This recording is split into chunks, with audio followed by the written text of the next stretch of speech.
নমস্কার বন্ধুরা, আমার চ্যানেলের আরও একটি নতুন পর্বে আপনাদের সকলকে স্বাগত। আজকের পর্বটি ভোলানাথকে নিয়ে। বন্ধুরা, আমরা কিন্তু সবসময় একটা জিনিস দেখে আসছি, যারা বেশি পুজো পাঠ করে থাকেন তারাই কিন্তু পৃথিবীতে সব থেকে বেশি দুঃখ পায়। কিন্তু এমন অনেক লোক আছে যারা নাস্তিক, যারা ভগবানকে মানে না, তারা ভগবানের পুজো পাঠও করে না, তারাই সব থেকে সুখের জীবনযাপন করে থাকেন। বন্ধুরা, আপনারা যারা এই গল্পটি শুনছেন তাদের উদ্দেশ্যে বলি, আপনারা কিন্তু গল্পটি অর্ধেক শুনে চলে যাবেন না, পুরো গল্পটি শুনুন, তাহলেই বুঝবেন। যারা পুজো পাঠ করে না, ভগবানকে মানেন না, তারা সুখে আছে, এইসব দেখে মাঝে মাঝে মনে হয় ভগবানই ভুল, ভগবানের ন্যায় বিচারই বুঝি ভুল। বন্ধুরা, এইগুলো কিন্তু কোনো গল্প নয়, এগুলো আমাদের কিন্তু বাস্তব জীবনেও হয়ে থাকে। আপনি আপনার চারপাশে দেখে থাকবেন, যারা ভগবানকে মানেন বেশি তারাই কিন্তু কষ্ট পান। কেন কষ্ট পান? কোন জন্মের পাপের ফলে কষ্ট পান? আর যারা পুজো করেন না, কোন জন্মের পুণ্যের ফলে তারা কষ্ট পায় না, সেসব নিয়ে কিন্তু আজকের গল্পটি। আমি খুব ভালো বলতে পারি না, যেইটুকু আমি বলতে পারি সেইটুকুই কিন্তু আপনাদের সামনে আমি বলছি।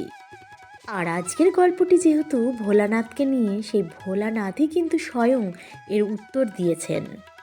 যারা বেশি পুজো পাঠ করেন তারা বেশি চিন্তিত এবং দুঃখিত কেন থাকেন? এই প্রশ্নের উত্তরটি ভগবান শিব নারদ মুনিকে দিয়েছিলেন। এর বর্ণনা শিব পুরাণে রয়েছে। এবার জানা যাক যে বেশি পুজো পাঠ করা লোকেরা কেন বেশি দুঃখে থাকেন। একবার কৈলাস পর্বতে মহাদেবের কাছে নারদ মুনি গিয়েছিলেন। তখন নারদ মুনিকে দেখে শিবের খুব চিন্তিত ও ব্যথিত মনে হচ্ছিল। ভগবান শিব তার উত্তর জানতে চাইলেন। তখন নারদ মুনি ভগবান শিবকে প্রণাম করার পর বললেন, হে প্রভু, হে নাথের নাথ, হে ভোলানাথ, হে দেবাদিদেব, আমার মনে একটি প্রশ্ন জাগছে।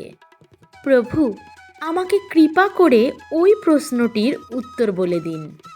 হে প্রভু, হে ভোলানাথ, যারা বেশি পুজো পাঠ করেন তারা কেন বেশি চিন্তিত এবং দুঃখিত থাকেন? কিন্তু অপরদিকে যারা ভগবানের নাম নেয় না, ভগবানের পুজো পাঠ করে না, একটুও ভগবানের জন্য তাদের প্রতি ভক্তি নেই, শুধু তাই নয় প্রভু, যারা জীবনে সব থেকে বেশি ভুল কাজ করে তারাই জীবনে সব থেকে সুখী কেন? হে ভগবান, আমাকে এর পেছনের কারণ জানানোর কৃপা করুন। তখন ভগবান শিব বললেন, হে নারদ মুনি, আমি যেটা বলতে চলেছি সেটা আপনি খুব মন দিয়ে শুনুন। কেন যারা বেশি পুজো পাঠ করেন তারা কেন দুঃখ পান বা দুঃখিত থাকেন?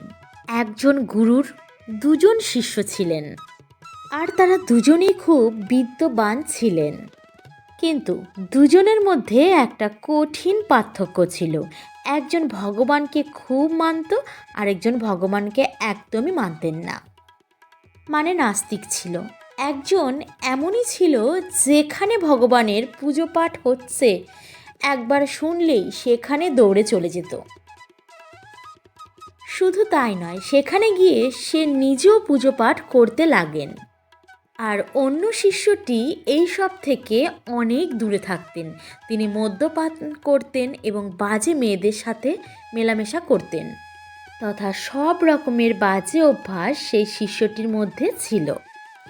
একদিন এমন হলো যে ওই শিষ্য মদ্যপান করে আজে বাজে কথা বলতে বলতে নিজের মতো করে বাড়ি যাচ্ছিলেন। হঠাৎ করেই একটি টাকা পয়সা ভরা ব্যাগ পেলেন। তখন তার খুশি দেখে কে, সে জোরে জোরে চিৎকার করে বলতে লাগলো, আজ আমি টাকা পয়সা ভরা ব্যাগ পেয়ে গেছি, আমার জীবন সফল হয়ে গেল, এই টাকা দিয়ে জীবনের প্রয়োজনীয়তা আমি পূরণ করব। অন্যদিকে আরেক শিষ্য ভগবানের ভজন গাইতে গাইতে বাড়ির দিকে যাচ্ছিল। হঠাৎ করে তার পায়ে একটা বড় পেরেক বেঁধে যায়, সেখান থেকে রক্তও বেরোতে থাকে। ঠিক ওই সময় অন্য যে শিষ্যটি ব্যাগ ভর্তি টাকা পেয়েছে সে তার কাছে পৌঁছে গেল। সে হেসে তাকে বলল, তুমি তো সে যে ভগবানের বেশি পুজো করো, ভগবানের ভজন করো, কিন্তু এত কিছু করো তুমি ভগবানের জন্য, তা সত্ত্বেও ভগবান তোমাকে কি দিয়েছে? আর দেখো, আমি কোনো দিন মন্দির যাইনি, কোনো দিন কোনো ভালো কাজও করিনি, আমার ঘরে ভগবানের মন্দিরও নেই, ভগবানের একটি ছবিও নেই, আমার ঘরে কোনো দিন সত্যনারায়ণের পুজো হয়নি, আমি কোনো দিন ভগবান ভোলানাথেরও পুজো করিনি, এমনকি আমি কিন্তু কোনো দিন ভগবানের পায়ে আমার মাথাটা ছোঁয়াইনি, তাও আমি আজ কত প্রসন্ন, আমার টাকার কোনো অভাব নেই, আমি কত সুখে জীবনযাপন করছি। এই সমস্ত কথা শোনার পর ওই শিষ্যটার মন কাঁপতে লাগলো, আর তখন সে মনে মনে ভাবতে লাগলো, ঠিকই তো বলেছে, আমি কত পুজো পাঠ করি, কত ভগবানকে ডাকি, কিন্তু আমি কত দুঃখী, আমি কত গরিব, কিন্তু ও তো ভগবানের নাম পর্যন্ত নেয় না, তাও ও কতটা সুখী। এই সমস্ত প্রশ্ন মাথায় ঘুরতে থাকে। তখন সে তার গুরুর কাছে যায়, গুরুর কাছে গিয়ে একই প্রশ্ন জিজ্ঞাসা করেন। গুরু তখন হেসে বললেন, ভগবান যা করেন মঙ্গলের জন্যই করেন, যার যেমন যোগ্যতা সে তেমনই ফল পায়। তুমি জানো তোমার ভগবান তোমার পায়ে পেরেক কেন বিঁধালো এবং তাকে ব্যাগ ভর্তি টাকাই বা কেন দিল? তুমি, হ্যাঁ তুমি আগের জন্মে অনেক পাপ করেছিলে, তাই তোমার আজকেই মৃত্যু হওয়ার কথা ছিল, কিন্তু তা সত্ত্বেও তুমি বেঁচে গেলে। কারণ কি জানো?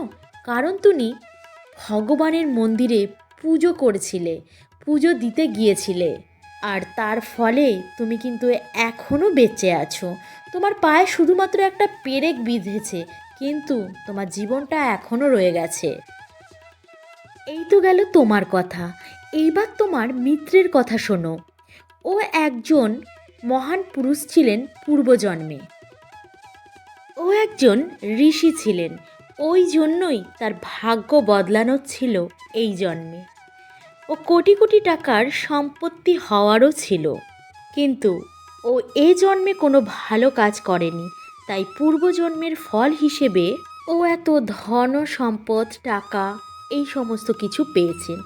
যখন তিনি কোটি টাকার মালিক হতে চলেছেন, কিন্তু সে তার এই জন্মের কর্মের ফলে কিন্তু পেল না।